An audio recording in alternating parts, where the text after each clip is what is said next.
বাংলাদেশ জাতীয়তাবাদী দল বিএনপি এর গঠনতন্ত্র অনুযায়ী জেলা, উপজেলা, থানা, পৌর পর্যায়ের সাংগঠনিক কার্যক্রম পরিচালনার জন্য নির্দিষ্ট সময় পরপর কাউন্সিলের মাধ্যমে পূর্ণাঙ্গ কমিটি গঠন বাধ্যতামূলক। তবে দলীয় গঠনতন্ত্রের স্পষ্ট নির্দেশনা থাকা সত্ত্বেও দীর্ঘ প্রায় ৯ বছর ধরে মুন্সিগঞ্জ জেলা বিএনপির একটি পূর্ণাঙ্গ জেলা কমিটি গঠন করতে ব্যর্থ হয়েছে। ফলে জেলার অন্যতম বৃহৎ রাজনৈতিক সংগঠনটি বর্তমানে কার্যত নেতৃত্ব সংকট ও সাংগঠনিক অচল অবস্থার মধ্যে রয়েছে বলে মনে করছেন দলটির তৃণমূলের নেতাকর্মীরা। আমি আলহাজ মতিউর রহমান শিকদার, কাঠাদিয়া শিমুলিয়া ইউনিয়ন বিএনপি সভাপতি, জেলা বিএনপির ক্রীড়া সম্পাদক। সেই হিসেবে আমি বলবো, দীর্ঘদিন যদি অ্যাডহক কমিটির মাধ্যমে কমিটি চলে, তাইলে কমিটির মধ্যে একটু প্রভাব পড়ে, লোকজনের প্রতি একটা প্রভাব পড়ে, যেই প্রভাবে আমাদের বিএনপির একটু হইলেও ক্ষতি হচ্ছে। জেলা বিএনপি অভিভাবক শূন্য, দীর্ঘদিন ধরে আহ্বায়ক কমিটি দিয়া মুন্সিগঞ্জ জেলা পরিচালনা হয়েছে। এখন বর্তমান আমরা সম্পূর্ণরূপে অভিভাবক শূন্য।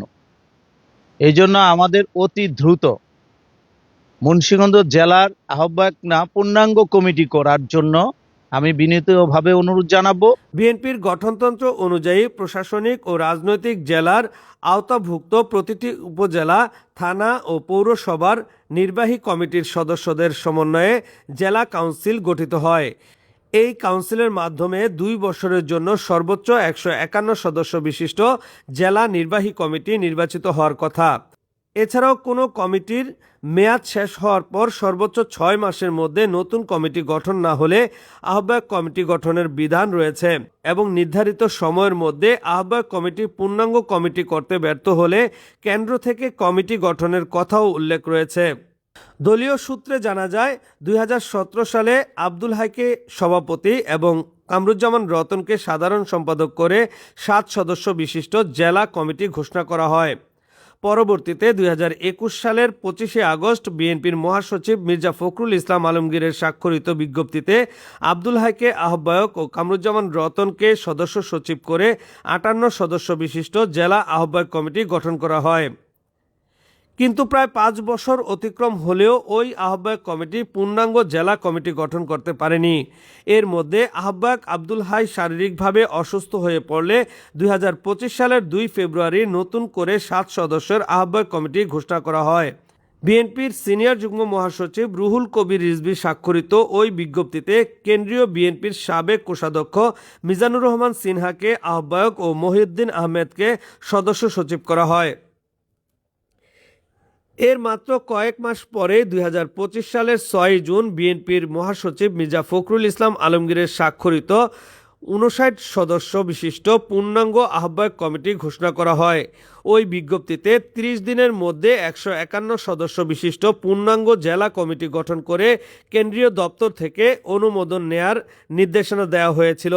তবে নির্ধারিত সময় অতিক্রম হওয়ার পরও পূর্ণাঙ্গ কমিটি গঠন করা সম্ভব হয়নি। এরই মধ্যে জেলা বিএনপির আহ্বায়ক মিজানুর রহমান সিনহা শারীরিক অসুস্থতাজনিত কারণে সাংগঠনিক কার্যক্রম থেকে দূরে সরে যান এবং 2026 সালের 16ই মে চিকিৎসাধীন অবস্থায় মৃত্যুবরণ করেন। অন্যদিকে দ্বাদশ জাতীয় সংসদ নির্বাচনে দলীয় সিদ্ধান্ত অমান্য করে স্বতন্ত্র প্রার্থী হিসেবে অংশগ্রহণের অভিযোগে জেলা বিএনপির সদস্য সচিব মোহাম্মদ মহিউদ্দিনকে দল থেকে বহিষ্কার করা হয় এবং সদস্য সচিব পদ থেকে অব্যাহতি দেওয়া হয়। ফলে বর্তমানে মুন্সিগঞ্জ জেলা বিএনপির আহ্বায়ক কমিটির আহ্বায়ক ও সদস্য সচিববিহীন অবস্থায় কার্যক্রম পরিচালনা করছে। রাজনৈতিক বিশ্লেষকদের মতে একটি জেলার প্রধান 2 সাংগঠনিক পদ দীর্ঘ সময় শূন্য থাকা জেলা বিএনপির কার্যকর নেতৃত্ব ও সাংগঠনিক সক্ষমতাকে প্রশ্নের মুখে ফেলেছে। মুন্সিগঞ্জ জেলা বিএনপি দীর্ঘদিন যাবত একটা আহ্বায়ক কমিটি আছে, জনাব মিজানুর রহমান সিনহা সাহেবের আহ্বায়ক করে একটা কমিটি করা হয়েছিল, জনাব মহিউদ্দিন আহমেদ সদস্য সচিব করে। মিজানুর রহমান সিনহা সাহেব কমিটি করার কিছুদিন পরে উনি অসুস্থ হইয়া বিদেশে চিকিৎসাধীন ছিলেন, পরে মৃত্যুবরণ করেছেন। এবং সদস্য সচিব মহিউদ্দিন আহমেদ সাহেব উনি নির্বাচন স্বতন্ত্র থেকে নির্বাচন করার বহিষ্কার করা হয়েছিল, কিন্তু এখন তার কোনো কমিটি বর্তমানে নাই। কিন্তু ওই কনভেনশন কমিটি তৈরি করার পরে মুন্সিগঞ্জ রাজনীতির যে প্রেক্ষাপট, সেটা অবশ্যই এটা স্থবির হয়ে গেছে। এবং জনাব আব্দুল্লাহ সাহেবের নেতৃত্বে যে কমিটিটা ছিল, সেই কমিটিটা সারা জেলায় অ্যাক্টিভিটি ছিল। আমি বিএনপির সাথে প্রতিষ্ঠা লগ্ন থেকে জড়িত, একেবারে 19 দফা বাস্তবায়ন পরিষদ থেকে। আমি দেখেছি ইতিপূর্বে যে কমিটিগুলো আপনার পূর্ণাঙ্গ ছিল, যথেষ্ট বেগবান ছিল এবং তাদের নেতৃত্বে জেলা বিএনপি অত্যন্ত সচল ছিল, সক্রিয় ছিল এবং একটা সুদৃঢ় ঐক্য ছিল মুন্সিগঞ্জ জেলা বিএনপির মধ্যে। আহ্বায়ক কমিটি চলমান থাকাকালীন প্রথম অবস্থা ভালো থাকলেও পরবর্তীতে ক্রমশ দীর্ঘসূত্রিতার কারণে দীর্ঘ 8-9 বছর আহ্বায়ক কমিটি ছিল, এই আছে, এখনও আছে। এই কারণে আপনার ব্যাপকভাবে সংগঠিত হয়নি এবং জেলা বিএনপি যে ব্যাপক একটা সংগঠন, মুন্সিগঞ্জ জেলার যে শক্তিশালী একটা অবস্থান, সেই অবস্থানটা অনেকটাই দুর্বল হয়ে গেছে।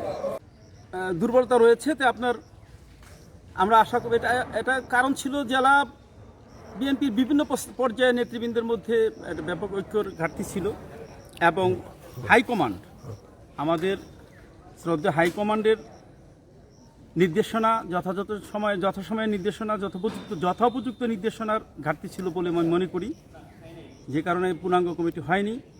তো আশা করি অচিরেই পূর্ণাঙ্গ কমিটি হওয়া দরকার। এছাড়া যে মুন্সিগঞ্জ জেলা বিএনপি শক্তিশালী হবে না, ঢাকার অদূরে খুব নিকটবর্তী জেলা, এই জেলায় আন্দোলন সংগ্রামে সবসময় খুব সক্রিয় ভূমিকা পালন করে, অত্যন্ত জোরালো ভূমিকা পালন করে মুন্সিগঞ্জ জেলা থেকে করে গেছে ইতিপূর্বে সমস্ত আন্দোলনে, কিন্তু ব্যাপকভাবে সুসংগঠিতভাবে অনেক সংগ্রামী আন্দোলনে যোগদান করা যায়নি। দীর্ঘ সময় ধরে আহ্বায়ক কমিটি চলে আসছে এবং এই ধারাবাহিকতায় পূর্ণাঙ্গ কমিটি না হওয়াতে এবং অন্যান্য কমিটিগুলো পূর্ণ রূপ লাভ না করাতে আমার মনে হয় বিএনপি কিছুটা হলেও দুর্বল হয়েছে। আর এই দীর্ঘ সময় আহ্বায়ক কমিটি চলার ফলশ্রুতিতে এখানে গ্রুপিং, দ্বন্দ্ব এগুলো বিভিন্নভাবে মাথাচাড়া দিয়ে উঠেছে। সঠিক নেতৃত্ব, দিক নির্দেশনা কর্মীরা পাইতেছে না। বিগত 17 বছর যে কর্মীরা মাঠে ঘাটে রাত কাটাইছে, জেল জুলুম হুলিয়ার শিকার হয়েছে এবং আন্দোলনে তারা আন্দোলন করেছে, তারা এখন দেখা যায় যে তারা অনেকেই হতাশাগ্রস্ত। কারণ তারা এখন নতুনদের ভিড়ে, যারা নাকি হয়তো এই সময়ে আইসা শুধু নির্বাচন করেছে, তারা অনেক সময় বিভিন্ন দলের সাথে সম্পৃক্ততা রেখে তারা বিএনপির লোকজনকে হেয় প্রতিপন্ন করেছে, ক্ষতিগ্রস্ত করেছে। এগুলো তারা এসে এখন মাঠ দখল করে আপনার যেইভাবে তারা সবার কান ভারী করে তারা যেভাবে বিএনপিকে বিভক্ত করতেছে, এতে করে আমার মনে হয় না এইভাবে চলতে থাকলে বিএনপি আগামী দিনগুলোতে খুব সফল কিছু করতে পারবে। কাজে অচিরে এটা দূর করা দরকার এবং পূর্ণাঙ্গ কমিটি করে, এবং যারা নিবেদিত প্রাণ ছিল বিএনপির, যারা 17 বছর জেল জুলুম খেটেছে, তাদেরকে মূল্যায়ন করে কমিটিতে স্থান দিয়ে যে কমিটি যদি করে এবং তাদেরকে নিয়ে যদি একসাথে একযোগে কাজ করে, তাহলে বিএনপি অনেক শক্তিশালী হবে। এদিকে সম্ভাব্য পূর্ণাঙ্গ কমিটি গঠনকে কেন্দ্র করে একাধিক নেতা সভাপতি পদে আগ্রহ প্রকাশ করেছেন।